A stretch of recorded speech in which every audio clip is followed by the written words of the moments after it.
நாட்டின் தென்கோடியில் அமைந்துள்ளது கன்னியாகுமரி நாடாளுமன்ற தொகுதி. சூரிய உதயம் மற்றும் சூரிய அஸ்தமன காட்சியில் ஜொலிக்கும் முக்கடல் சங்கமம், ஆர்ப்பரித்து கொட்டும் திற்பரப்பு அருவி, அழகிய மலைத்தொடர்கள், ரப்பர் தோட்டங்கள் என இயற்கை எழில் கொஞ்சம் மாவட்டமாக திகழ்கிறது கன்னியாகுமரி. அந்த வகையில் உலகளவில் சுற்றுலா பயணிகளை கவரும் சுற்றுலா தலமாகவும் விளங்குகிறது.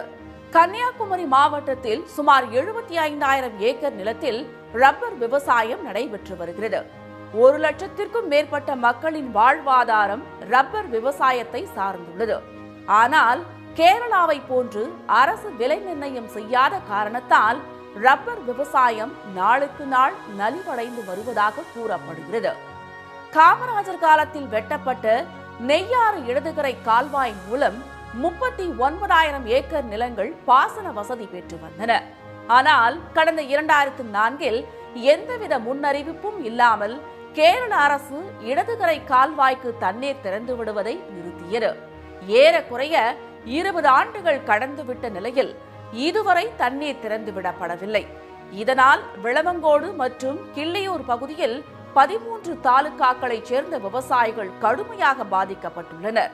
2004ஆம் வருடம் கேரள அரசால் இப்பகுதிக்கு வந்துட்டு இருந்த நீர்வரத்து தடை செய்யப்பட்டது. இந்த சுமார் 20 ஆண்டுகளாகியும் இன்று வரை எந்த விதமான இந்த 13 வருவாய் கிராமங்களுக்கு இதனால் கிடைக்கக்கூடிய பயன்பாட்டிற்கான எந்தவித வசதியும் பெற்றுத்தரவில்லை. கன்னியாகுமரி மாவட்டத்தில் ஆரோக்கியபுரம் முதல் நீரோடி வரை உள்ள 47 மீனவ கிராமங்களில் 1.5 லட்சம் மீனவர்கள் மீன்பிடி தொழிலில் ஈடுபட்டுள்ளனர். பேரிடர் காலங்களில் மீனவர்களை காப்பாற்ற கடலோர கிராமத்தில் ஹெலிகாப்டர் இறங்குதளம் அமைப்பதாக அரசியல் கட்சிகள் ஒவ்வொரு தேர்தலின் போதும் அறிவித்தாலும் இதுவரை நடைமுறைக்கு வராததால் கடலில் மாயமான மீனவர்களை உயிருடன் மீட்பது என்பது தற்போது வரை கேள்விக்குறியாகவே உள்ளது. இந்த ஹெலிபேட் இது அறிவித்ததோடு அப்படி நிற்க தவிர அதுக்குள்ள ஒரு மாற்றங்களை என்னன்னு சொல்லி ஒன்று கொண்டு வரணும். இப்போ கரையில எல்லாம் ஆம்புலன்ஸ் வசதிகள், ஒரு ஆளுக்கு ஆக்சிடென்ட் ஆனால் உடனே அந்த மாதிரி போகிற மாதிரி கடலுக்குள்ளால ஹெலிபேடுகளும் அதுக்குள்ள ஒரு வலிய விஷயமான அவங்கள போய் மீட்டு கொண்டு வரக்கூடிய அளவுக்குள்ள இதெல்லாம் தயார் பண்ணோன்னா கொஞ்சம் நல்லா இருக்கும். கேரளாவிலிருந்து அதிக அளவில் அபாயகரமான மருத்துவ கழிவுகள் மற்றும் இறைச்சி கழிவுகள் சட்டவிரோதமாக கன்னியாகுமரி மாவட்டத்திற்கு கொண்டு வந்து கொட்டப்படுவதை தடுக்க வேண்டும் என கோரிக்கை விடுக்கப்படுகிறது. மேலும் மேற்கு தொடர்ச்சி மலைகளை உடைத்து தினந்தோறும் ஆயிரக்கணக்கான கனரக லாரிகளில் கேரளாவுக்கு கனிம வளங்கள் கடத்தப்படுவதை தடுக்கும் நடவடிக்கைகளை தீவிரப்படுத்த வேண்டும் என்பதும் தொகுதி மக்களின் முக்கிய கோரிக்கையாக உள்ளது. இந்த கனரக வாகனங்களினுடைய போக்குவரத்தால் ஏராளமான பேர் இறந்து கொண்டிருக்கிறார்கள். தினமும் கன்னியாகுமரி மாவட்டத்தில் சாலை விபத்துகள் நடக்கின்றன.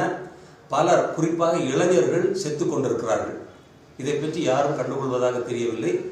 மேலும் போக்குவரத்து நெரிசல் நாளுக்கு நாள் அதிகரித்து வரும் நிலையில் நாகர்கோவிலிருந்து சென்னை உள்ளிட்ட பிற ஊர்களுக்கு கூடுதல் ரயில்களை இயக்க வேண்டும் என்றும் ரயில் பயணிகள் வலியுறுத்துகின்றனர். வந்தே பாரத் ஸ்லீப்பர் ட்ரெயினுடனான முயற்சிகள், வேலைகள் நடைபெற்று வருகின்றது. அதில் முதல் பகுதியாக தேசத்தினுடைய கடைசி பகுதியான கன்னியாகுமரியிலிருந்து சென்னைக்கு இரவு நேர ஸ்லீப்பர் ட்ரெயின் விட வேண்டும். 1957 முதல் 2004ஆம் ஆண்டு வரை இது நாகர்கோவில் மக்களவை தொகுதியாக இருந்தது. 2009ஆம் ஆண்டு தொகுதி மறுசீரமைப்பிற்கு பிறகு கன்னியாகுமரி தொகுதியாக மாற்றப்பட்டது. இதில் கன்னியாகுமரி, நாகர்கோவில், குளச்சல், பத்மநாபபுரம், விளவங்கோடு, கிள்ளியூர் ஆகிய 6 சட்டமன்ற தொகுதிகள் இடம்பெற்றுள்ளன. 2009ஆம் ஆண்டு திமுக சார்பில் ஹெலன் டேவிட்சனும், 2014ஆம் ஆண்டு பாஜக சார்பில் பொன் ராதாகிருஷ்ணனும் இத்தொகுதியில் வெற்றி பெற்றனர். 2019ஆம் ஆண்டு காங்கிரஸ் சார்பில் போட்டியிட்ட வசந்தகுமார் காலமானதால் 2021இல் நடைபெற்ற இடைத்தேர்தலில் காங்கிரஸ் சார்பில் போட்டியிட்ட விஜய் வசந்த் எம்பியாக தேர்வு செய்யப்பட்டார்.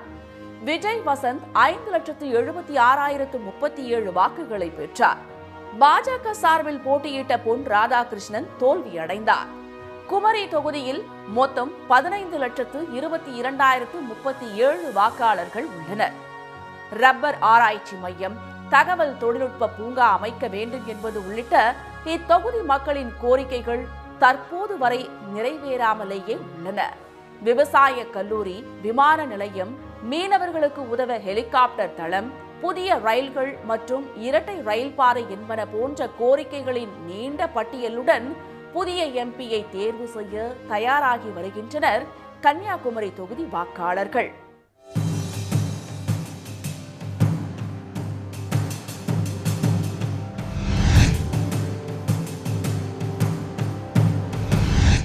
உடனுக்குடன் செய்திகளை தெரிந்து கொள்ள சன் நியூஸ் பெல் ஐகானை கிளிக் பண்ணுங்க.